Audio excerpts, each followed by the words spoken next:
الحمد للہ رب العالمین والصلاة والسلام علی اشرف الانبیاء والمرسلین وعلی آلہ واصحابہ اجمعین اما بعد فاعوذ باللہ من الشیطان الرجیم بسم اللہ الرحمن الرحیم قال اللہ تبارک و تعالی فی القرآن المجید والفرقان الحمید وَاعْبُدُوا اللَّهَ وَلَا تُشْرِكُوا بِهِ شَيْئًا وَبِالْوَالِدَيْنِ إِحْسَانًا آمنت بِاللَّهِ صدق اللَّهُ مَوْلَانَا الْعَظِيمُ وَبَلَّغَنَا رَسُولُهُ النَّبِيُّ الْكَرِيمُ الْأَمِينُ وَنَحْنُ عَلَى ذَلِكَ لَمِنَ الشَّاهِدِينَ وَالشَّاكِرِينَ وَالْحَمْدُ لِلَّهِ رَبِّ الْعَالَمِينَ إِنَّ اللَّهَ وَمَلَائِكَتَهُ يُصَلُّونَ عَلَى النَّبِيِّ یا ایہا الذین آمنوا صلوا علیہ وسلموا تسلیما۔ خشک شاخوں کو وہ تازہ گلاب دیتے ہیں، خشک شاخوں کو وہ تازہ گلاب دیتے ہیں، عہد پیری کو وہ اب بھی شباب دیتے ہیں۔ پڑھ لیجئے درود غفلت نہ کیجئے خدا کی قسم، پڑھ لیجئے درود غفلت نہ کیجئے خدا کی قسم، وہ آج بھی ہمارے سلام کا جواب دیتے ہیں۔ پڑھیے الصلاۃ والسلام علیک یا سیدی یا رسول اللہ، الصلاۃ والسلام علیک یا سیدی یا حبیب اللہ، الصلاۃ والسلام علیک یا سیدی یا رحمۃ للعالمین وعلی آلک واصحابک یا سیدی یا جد الحسن والحسین۔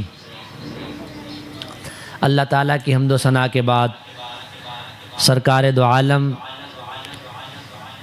رحمت موجودات سرور کائنات صلی اللہ تعالیٰ علیہ وآلہ وسلم کی بارگاہ میں ہدیہ درود و سلام پیش کرنے کے بعد اس رب کریم کا بے شمار شکر کہ جس نے ہمیں انسان پیدا فرمایا، اس رب قدوس کا بے شمار شکر کہ جس نے ہمیں مسلمان پیدا فرمایا، اس رب رحیم کا بے شمار شکر کہ جس نے ہمیں مسلک حق اہل سنت جماعت سے منسلک فرمایا۔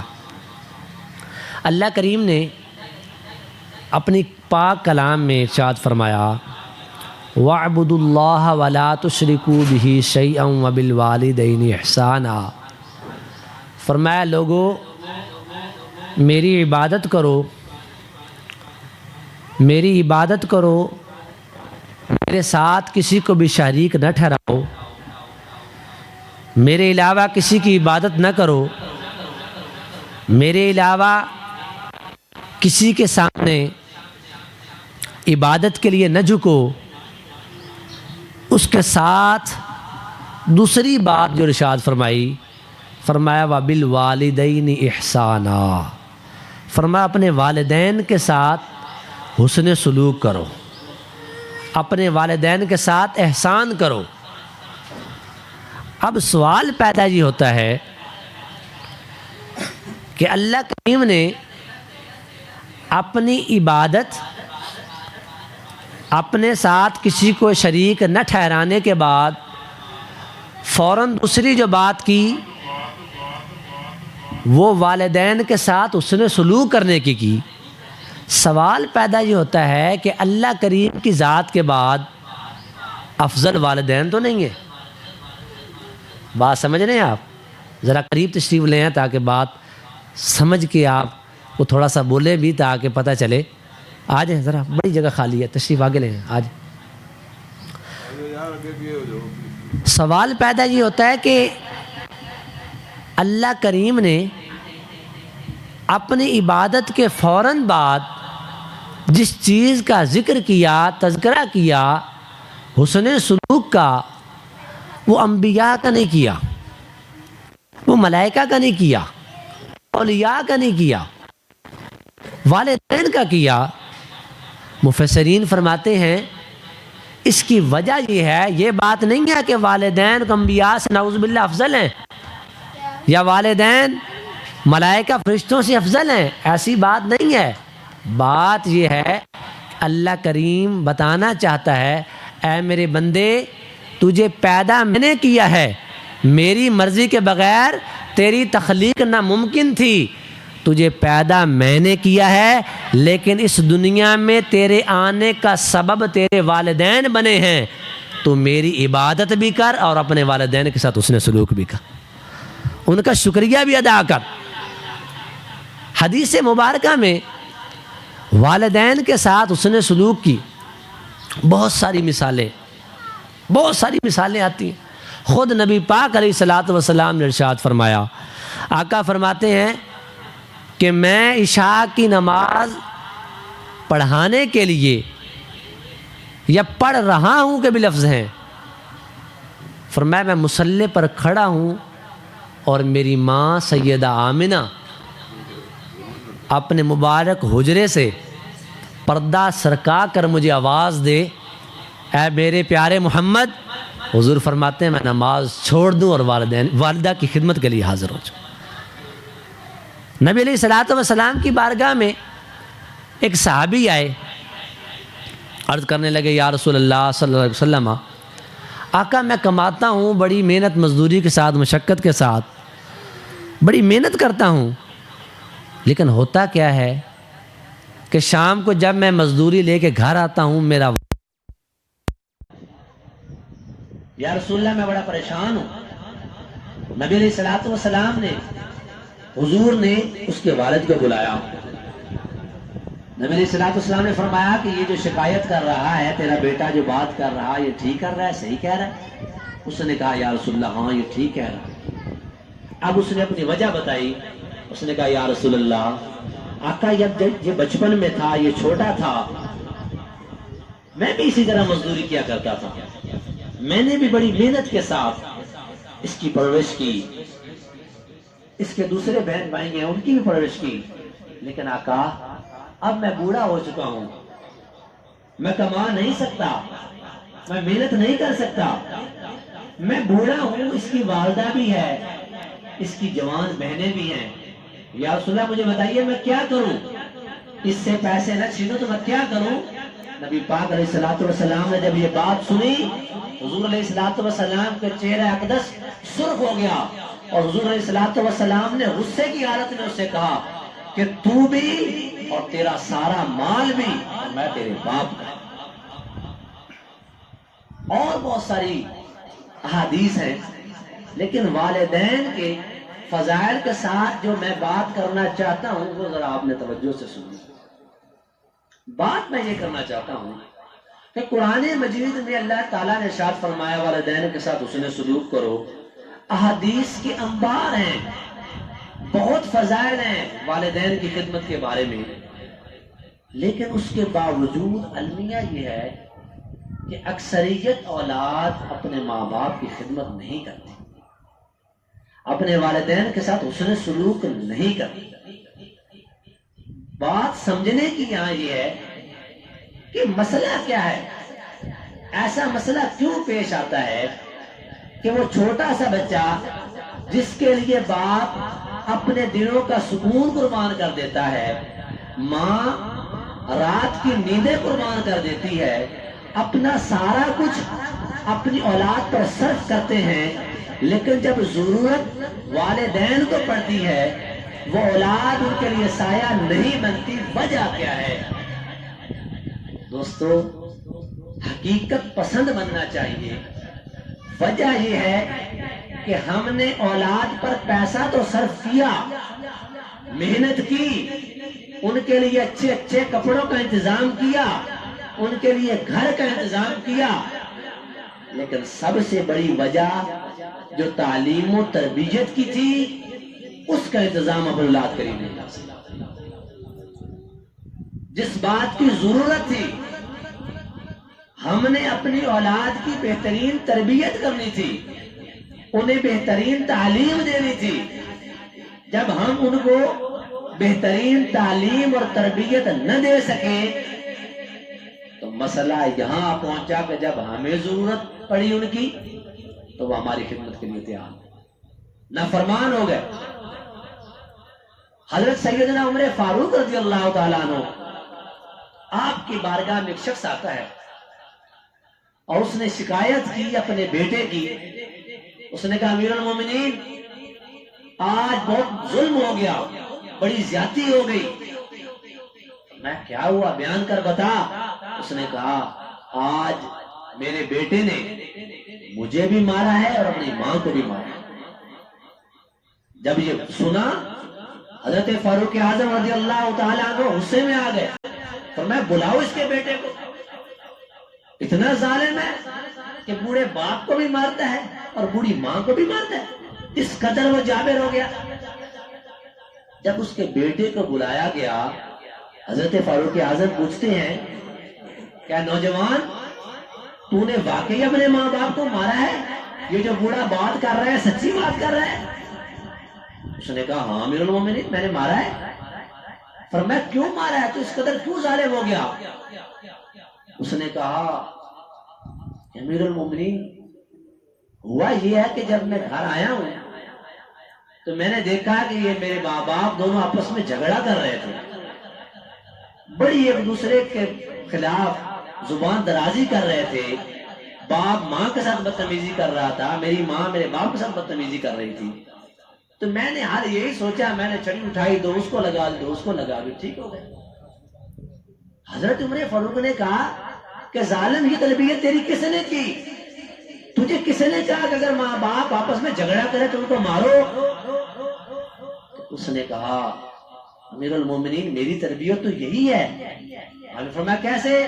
اس نے کہا یہ میرا باپ ہے, مجھے اس نے اونٹ چرانے سکھائے ہیں اور ساری زندگی میں اس کے ساتھ اونٹ چراتا ہوں, اور میری زندگی کا تجربہ ہے جب دو اونٹ جھگڑ جائیں آپس میں, بات نہ مانے تو ڈنڈا اٹھاؤ, دو اس اونٹ کو لگاؤ دو اس کو لگاؤ, بہترین ہو جاتے. میں نے تو اپنی زندگی سے یہی تربیت پائی ہے کہ جب بھی کوئی دو جھگڑا کریں گے دو دو لگا دیں گے, ٹھیک ہو جائے گا.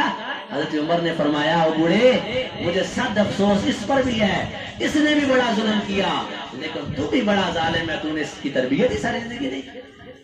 تو نے اس کو کبھی پاس بٹھا کر یہ سمجھایا ہی نہیں کہ وہ آدمی وہ جانور ہیں, ہم انسان ہیں. ان کی تربیت اور طریقے سے کرنی ہے, ہم نے آپس میں اسے تربیت اور طریقے سے کرنی ہے. آج حیرت کی بات المیہ یہ ہے کہ آپ حقیقت بات ہے, نوجوان بھی ہیں, بچے بھی ہیں, بوڑھے بھی بیٹھے, ایمانداری سے اپنے دل پہ ہاتھ رکھ کے اپنے ذہن میں سوچیں ہمارا معاشرہ خراب اس طرح ہو گیا کہ ہم سب نے اپنے اپنے حقوق یاد کرنے شروع کر دیے, دوسروں کے حقوق چھوڑ دیے. ہمارا تو کام ہی ہے دین پڑھنا پڑھانا. حقیقت بات ہے بوڑھے آتے ہیں وہ کہتے ہیں مولانا صاحب ذرا والدین کی شان بیان کیجیے.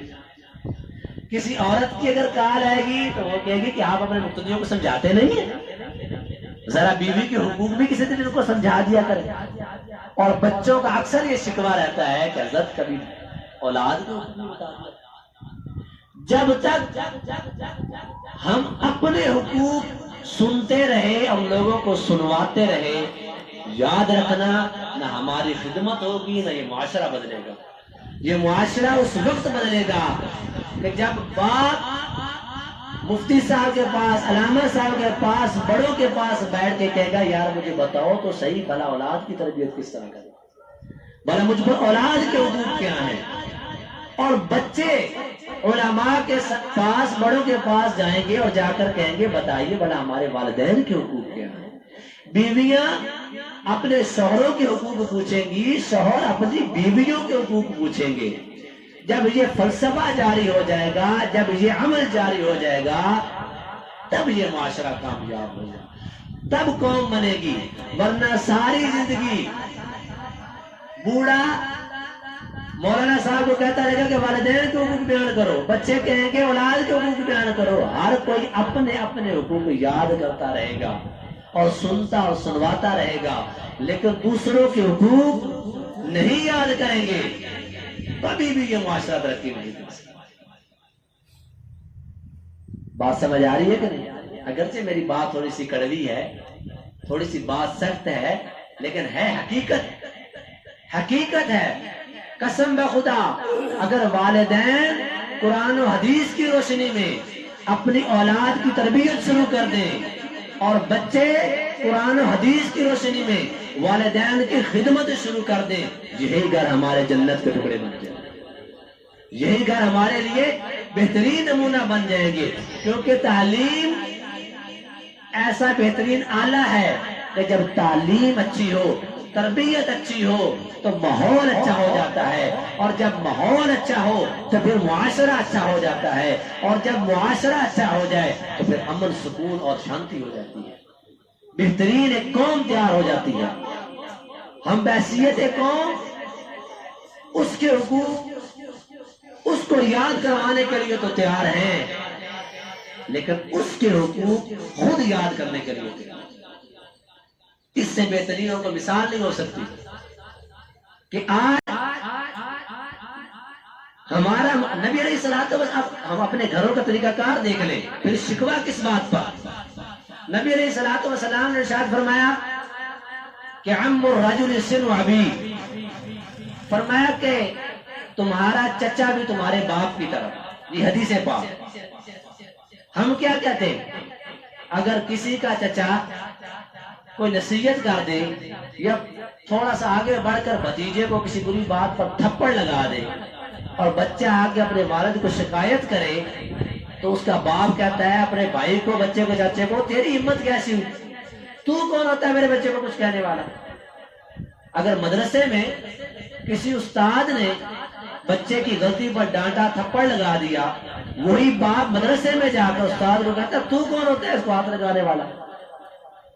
گھر میں چچی نے، ماسی نے ڈانٹ دیا، ماں بگڑ گئی، تو یاد رکھنا جو بچہ آج چچا کی بات نہیں سن رہا اور تم اس کے ساتھ مل کر چچا کی بےزتی کر رہے ہو، وہ وقت دور نہیں ہے جب یہ تمہارے منہ پر کھڑا ہو کر تمہیں بھی گالی سنے اور ماں کے سامنے کھڑا ہو کر ماں کی توہین کرے گا.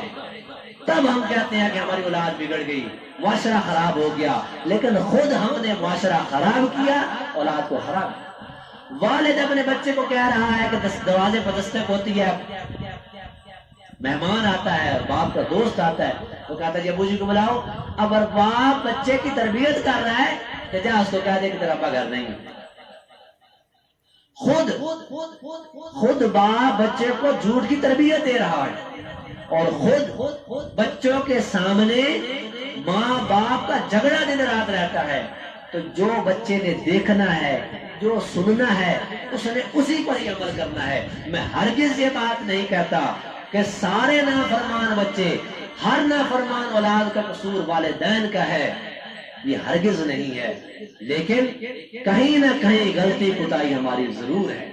بعض اوقات فرما بردار ماں باپ جنہوں نے اپنے والدین کی خدمت کی ہوتی ہے، ان کی اولاد میں نافرمان ہو جاتی ہے، وہ اس پر صبر کریں، شکر کریں، اللہ کریم دنیا خود میں جزا عطا فرمائے گا. میں ہرگز یہ نہیں کہتا کہ ہر وہ شخص جس کی اولاد نافرمان ہے سارا اس کا قصور ہے، لیکن یہ معاشرے کی اکثریت میں کہیں نہ کہیں ہمارا قصور ضرور ہے. یاد رکھنا آج زندگی گزر جائے گی، جیسا والدین کے ساتھ کر جائیں گے یہ ہو نہیں سکتا وہ ہمارے ساتھ ویسا نہ. ہمارے استاد فرمایا کرتے تھے کہ ایک بچے نے اپنے باپ کو اٹھایا، بوڑھا ہو گیا، دمے کی مرض لگ گئی، کھانسی بہت آتی تھی. اس کی بیوی نے کہا کہ اٹھا اس کو پھینک آ کہیں ہمارا جینا دوبر کیا ہوا. ایک دن تنگ آ کے اس نے اس کو لے گیا اور پہاڑ سے دھکا دینے لگا. جب پہاڑ سے دھکا دینے لگا تو باپ بیٹے سے کہتا ہے کہ بیٹا اس طرح کر، اس پہاڑ سے نہ دھکا دے، ذرا اس پہاڑ سے مجھے دھکا دے.